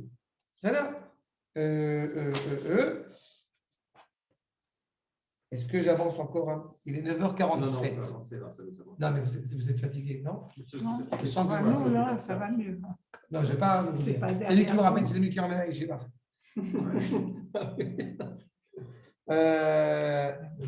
Écoute, je vais te dire, voilà. Regarde, on prend, on s'arrêtera à la macron numéro 31. Comme ça, on finit sur ce titre-là. Et comme ça, on va rattacher machin. D'accord? Donc, le Malbim. Maintenant, comprenez que de ce point de vue-là, il faut bien comprendre que, si je reprends les versets que j'ai dit, qu'on a cités, donc, et les Toldot, Yosef, on a compris. Maintenant, vous remarquerez que dans le mot Toldot, que je n'ai pas encore évoqué, le mot Toldot, vous remarquerez qu'il est écrit avec 100 vav au début et un vav à la fin. On ne peut pas étudier la Torah, en reprenant ce que je viens d'étudier là avec toi, on ne peut pas étudier la Torah sans être serviteur, sans être nara. Ah oui, excuse-moi, tu voulais parler de quelqu'un. Non, c'est juste ça qui est oui, je me suis rendu compte, parce que j'ai découvert la Torah plus tard. Si tu es éduqué dans le monde contemporain occidental, tu ne peux pas être nara, sauf si tu l'as dans ton âme. Et tout le monde est égocentrique, tourné à ça. À partir du moment où tu te mets à étudier, tu deviens forcément nara. C'est ce rapport, évidemment, d'abord d'une jeunesse constante. Et tu parlais de jeunesse, et moi, je me sens déconstruire tout à fait. Ce que je croyais. On est jeune à ce niveau-là, mais, mais ça demande aussi, ce qui évidemment, c'est pas à vous que je vais expliquer, ça demande aussi une humilité impressionnante. Se moque de moi la dame à gauche, là. Non, honnêtement, moi, je suis toujours fasciné parce que dans le cours du mardi, il y a quand même des gens qui sont là, il y a des avocats, il y a des ingénieurs, etc. Et je suis toujours quand même. Même si je le fais avec. Non, mais. Jean-Luc, c'est le cours de c'est pas grave. Déjà, toi, tu es une femme. Donc, déjà. Ah oui, ça, c'est vrai. Ça, c'est vrai. C'est pas déjà. Non, mais c'est pas. Qu'est-ce que j'ai pas dit? Non, mais en plus, heureusement qu'il y a Laurent, qui a quand même la caution ashkénaze de ce cours. Et dentiste. Et dentiste. Non, mais ce que je veux dire par là, c'est qu'il y a des gens qui ont quand même un cursus scolaire. Tu vois, je ne peux pas, j'aurais du mal, moi. Non, mais c'est pas.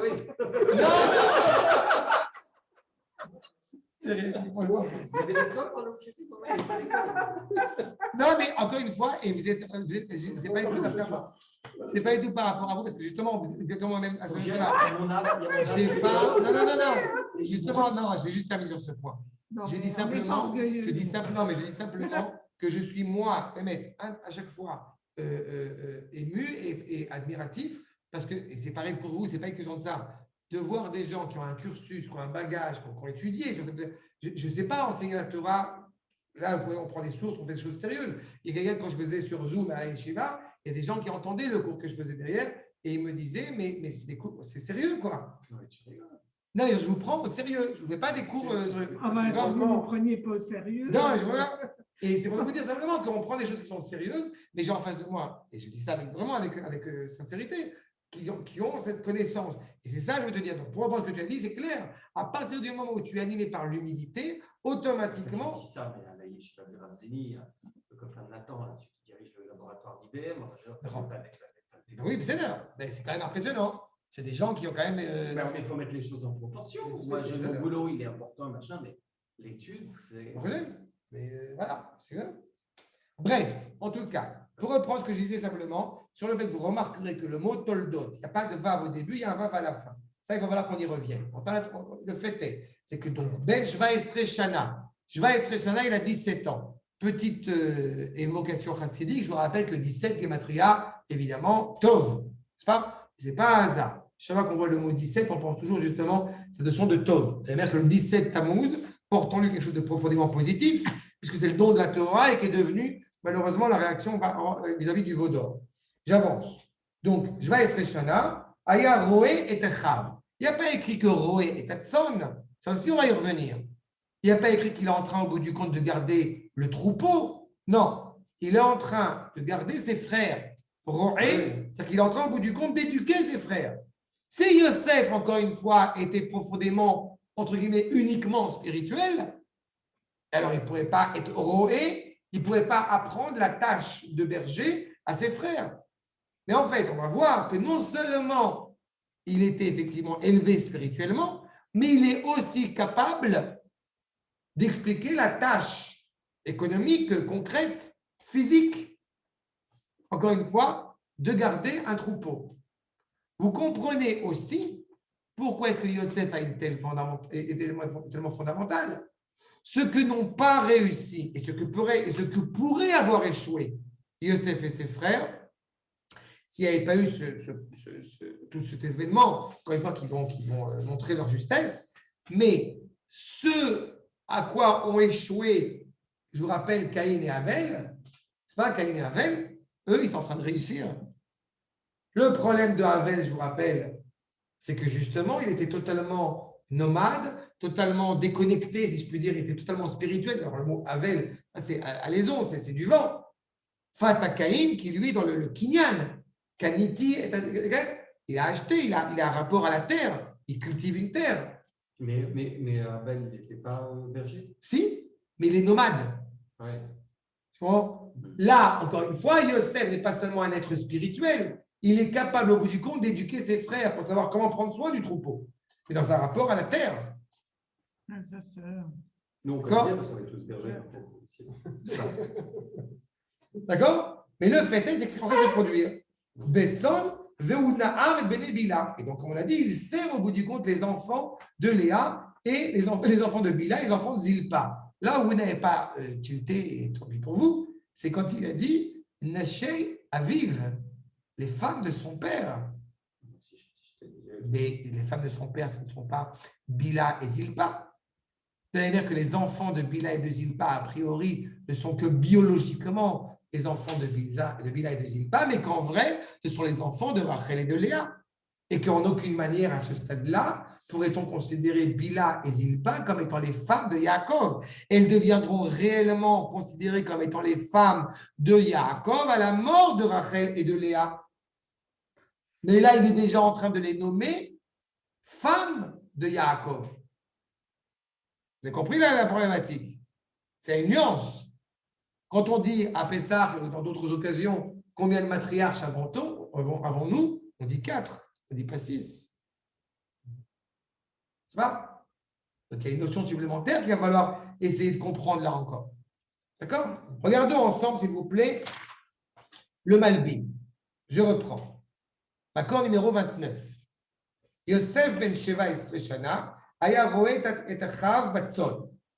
Shagam shaya ben Sheva Esrei Shana, alors qu'il avait 17 ans, ve'ut tsaïr bebeit aviv, pour l'instant il est le plus jeune parmi tous ses frères, il n'empêche que aya manig et echav, donc il était le dirigeant de ses frères, ou melamdam beyane reiyat atzon, et donc leur enseignait comment tenir correctement son troupeau, qui aya mevin beze yoter me'echav. Il comprenait ça mieux que ses autres frères. ou alors, on peut dire aussi, ou alors on peut comprendre ça de manière un petit peu différente, qu'au moment où ils étaient en train de garder le troupeau, eh bien, il était en train d'en faire des remontrances concernant la Hirat Hashem et, encore une fois, et au bout du compte, il est le berger, mais au sens spirituel du terme, il est en train, au bout du compte, de leur enseigner les valeurs de la Torah. Alors qu'on aurait pu, du coup, considérer cela comme une preuve d'orgueil de sa part.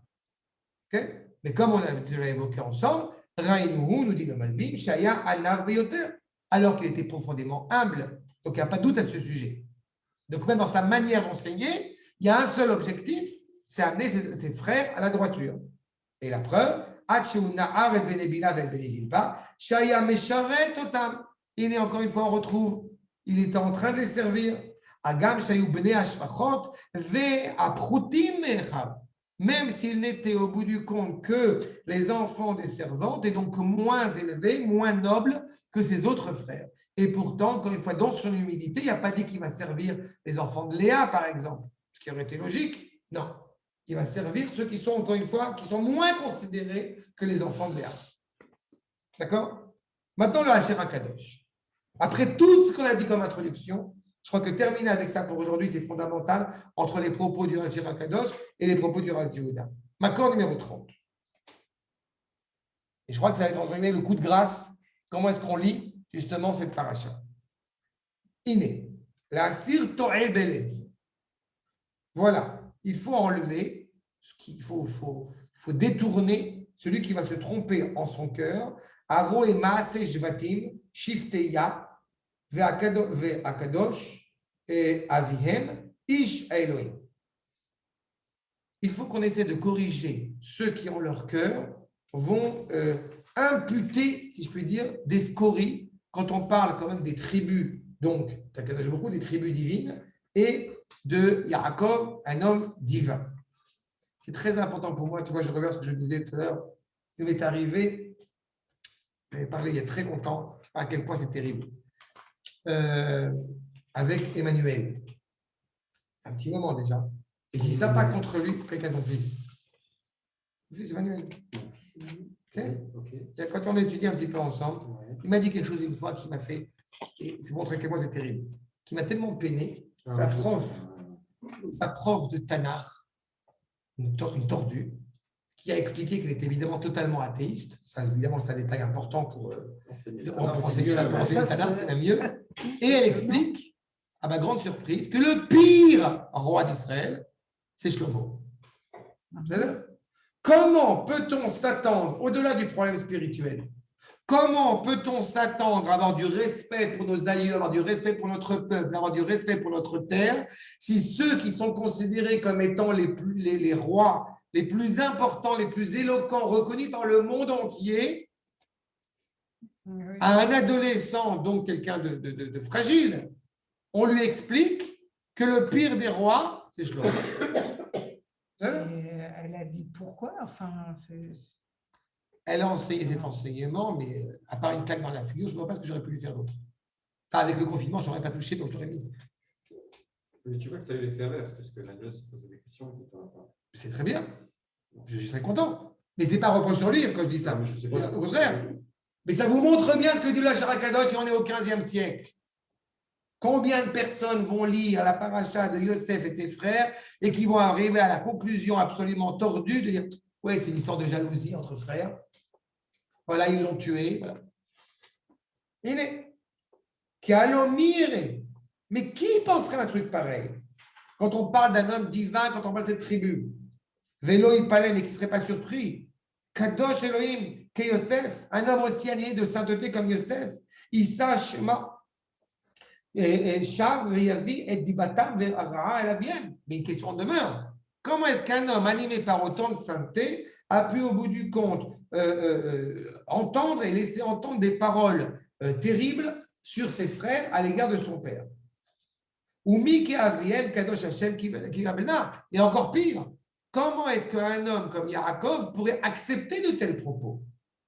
ou mi keshevatim, kedushe elionim, et qui, comme ces tribus de sainteté supérieure, isneo et achiem, et qui vont haïr leurs frères, veikanubo, et qui vont faire preuve de jalousie, veyaviu achar et mavet, et qui vont l'amener carrément jusqu'à la mort, veoto damo la harog, et qu'au bout du compte, ils vont prendre son sang, ils vont verser son sang, veashlichu oto, et qui vont le balancer dans un trou, el bor nechashim va'akravim, dans un trou où il y a des serpents et des scorpions, ou be'alutam oto machzole Ishmael, et qui au bout du compte vont le vendre à Ishmael. Aïm anche emet yasu kemasem, est-ce que des gens animés par la vérité pourraient faire de tels actes? Mais la question, encore une fois, devient de plus en plus grande. Comment est-ce que des gens aussi grands, fils de Yaakov, animés par cette sainteté, quand on parle des Avot, on les considère comme étant le char divin? Maaseh Merkava. Comment est-ce possible qu'ils aient fait ça? C'est quelque chose de grand qui doit être enseigné à ce moment-là. Mais de le réduire à un simple fait serait évidemment honteux. Alken, Ayamakom leish shogé, et donc il est évident, un homme shogé et petit, un homme bête, idiot, il aurait une facilité à se tromper. L'archov marchavot, asher lotovot, alzera Yaakov. Il aurait naturellement envie de penser des mauvaises pensées sur la descendance de Yaakov. C'est pour ça que j'ai fait ces cours-là et que je les enregistre. Parce que j'ai pris sur moi de prendre tous les trucs qui apparaissent tordus et je les ramène à leur source. Les morts. Et on passera des regards. On va arriver à un moment donné. Dans Shoftim avec Benjamin et David et Bathsheba. On va arriver à tous ces trucs-là. Oulai, Khalila vechas, que Dieu nous en préserve, l'onachon libam el. Que Dieu nous en préserve, encore une fois, évidemment, il se trompe quand il parle d'Akadosh Baruch Hu et qu'il parle évidemment de ses implications. Oulai demu veishivu les achiaviem, asu ou esav ou Edom. Oulai, ils ont pensé au bout du compte qu'ils vont se comporter comme Edom. Et comme on a dit au tout début, et les Toldot Yaakov, on est en coupure, en rupture d'un comportement de Esav. Il y a une alliance, encore une fois, fondamentale. Ne pense pas une seule seconde que le comportement de Yosef et de ses frères ou des frères à l'égard de Yosef est comparable en aucune mesure à celle de Esav qui a un instinct meurtrier. Et les Toldot Yaakov. Tu pourrais penser comme ça, c'est pas vrai. Tu n'as rien compris.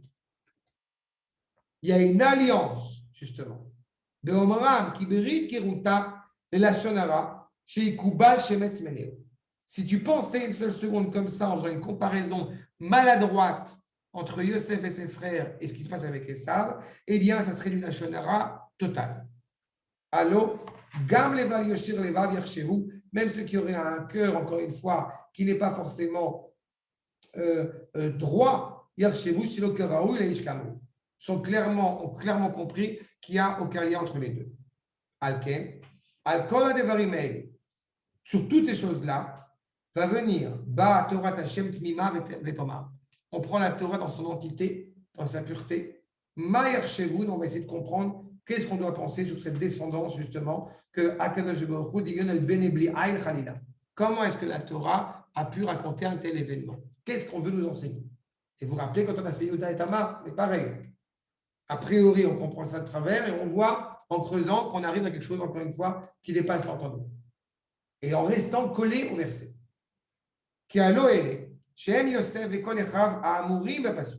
Comprenez bien que Yosef et donc tous ses frères qui sont inscrits dans le verset, et les Toldot Yaakov, tout cela, ce sont les engendrements, encore une fois, de Yaakov. Et pourquoi il n'y a pas de Vav? Ve'ele Toldot Yomer Alehem. Leosif al-Shel Esav, à Amurim et Parasha Kodemet, qui coulo zera emet. À la différence de Esav, où il n'y avait pas de Vav, ici il y a un Vav à la fin. Tu penses maladroitement faire un parallélisme entre les descendances, entre les engendrements de Esav, les engendrements de Yaakov, et justement, on insiste sur ce Vav qu'on a appris de Esav pour le mettre chez nous. Parce que la descendance de Yaakov, elle est entièrement émette. Et de la même manière, je vous rappelle que quand Yaakov en Égypte va être inquiet de savoir s'il y aura de nouveau des scissions dans la famille et que les enfants répondent tous autour du lit de Yaakov, Shema Israël, ça va, Hachem Eloheinu, Hachem Echad. N'est-ce pas? On l'avait déjà un petit peu évoqué. Et la réponse de Yaakov, évidemment, Abdulillah. Baruch Shem Kevod Machuto Leolam Vaed. D'accord? Ça, c'est ça. Et vous voyez, termine avec les propos du Rav Tzvi Yehuda. Anu Motzim Lechora.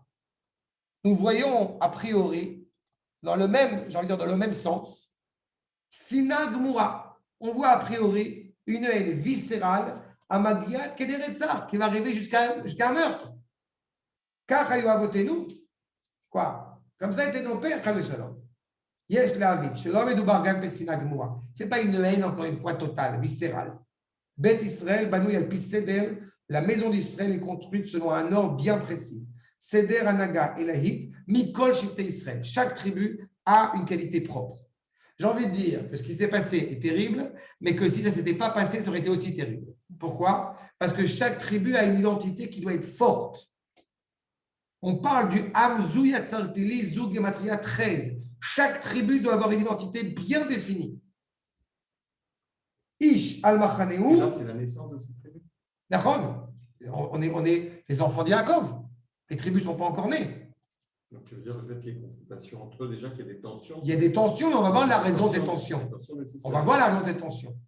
Pour l'instant, tu vois que Yosef, ça semble évidemment, il est fondamental qu'il fasse le rôle qu'il a à jouer. Il est fondamental qu'il enseigne à ses frères, qu'il transmette cette droiture à ses frères. Sauf qu'il y a aussi un danger qui est inhérent à Yosef et qui va être justement compris comme quelque chose d'irrecevable de la part des frères. Mais on n'a pas encore parlé.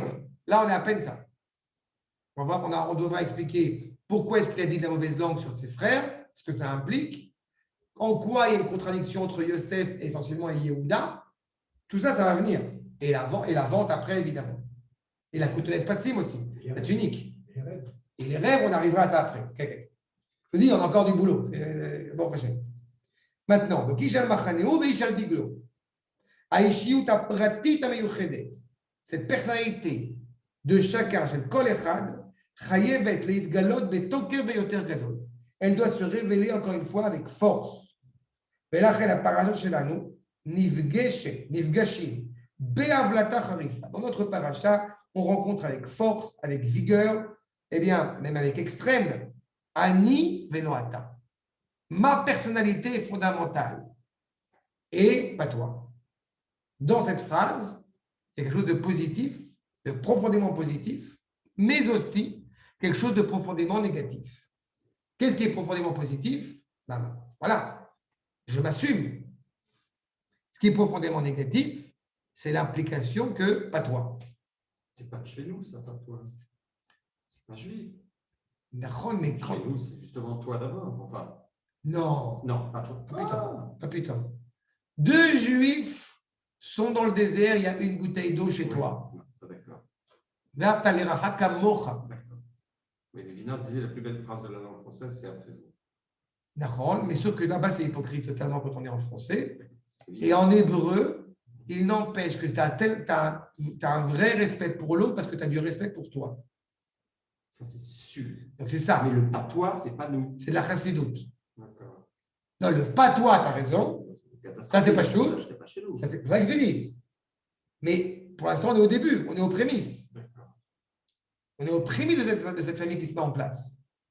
Ben, Bene Rachel, Ben, Léa. C'est toute la problématique. C'est bizarre quand même, le patois. Mais le patois, encore une fois, dans la mesure où la famille, elle se constitue, je te répète, la famille est en train de se constituer. Nous, on lit ça avec l'étude, avec le recul. Là, ils sont en train de le vivre. J'avais déjà dit plusieurs fois, on n'est pas dans un cours de halakha. On est en train d'essayer de comprendre comment est-ce que la famille, elle se met en place. Mais une famille qui se met en place dans laquelle les frères qui vont engendrer tout Israël. Oui, mais la commence par dire c'est moi et pas toi. Non, regarde là-dessus. Okay. Yesh be'avlata zu tzad shel chiyuv. C'est positif, ani. Vegam tzad shel shlila, velo ata. Aval shlila zu sheyechet leseder Elohim. Il faut que tu comprennes qu'il y a un ordre divin dans l'histoire. Il faut que chaque tribu s'assume totalement. Et au début, pour s'assumer totalement, et au lieu d'éclaircir. Il faut qu'il y ait des tensions. Elles sont inévitables. Quand il y a deux frères au bout du compte qui vont se disputer l'un avec l'autre, c'est parce qu'il y a une volonté qui s'oppose à une autre volonté. J'ai envie d'exprimer ma propre volonté. Exactement. Oui, c'est ça. Et là, en l'occurrence, leur place, elle est fondamentale. C'est le territoire, en fait. Oui, mais ce n'est pas que le territoire, elle est fondamentale pour toute l'humanité. Leur place, elle est essentielle. C'est elle qui va être constituée l'histoire. C'est le noyau.